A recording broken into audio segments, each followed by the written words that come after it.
Jason, as you're aware, we took a step back, evaluated your entire environment across all zero trust pillars. That means identity, devices, network, applications, and data. And we conducted working sessions with your technical teams and reviewed your current architecture. So from there, we identified any gaps in identity protection, your endpoint visibility, access controls, or even threat protection. And we aligned those findings to real business risks.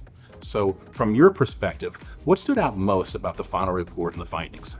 Trying to compare this to what we've done in the past, just from like a simple pen test, you find things. And this is like that, but it's on steroids. It really provides a lot more detail, gaps within not just our network, but it's across the board and things we need to look at. Maybe, and for us, it was technologies that were a little outdated, and anybody knows with the security market, it seems like we have a new vendor coming out there daily, right? There's so much out there, and it's hard for somebody in my role. And I know CISOs sometimes have the same problem as just trying to keep up with the latest technologies and trends.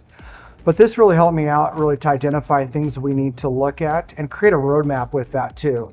And trying to look at that. So within the roadmap and also within kind of where I can then fit it from my perspective within a budget standpoint as well.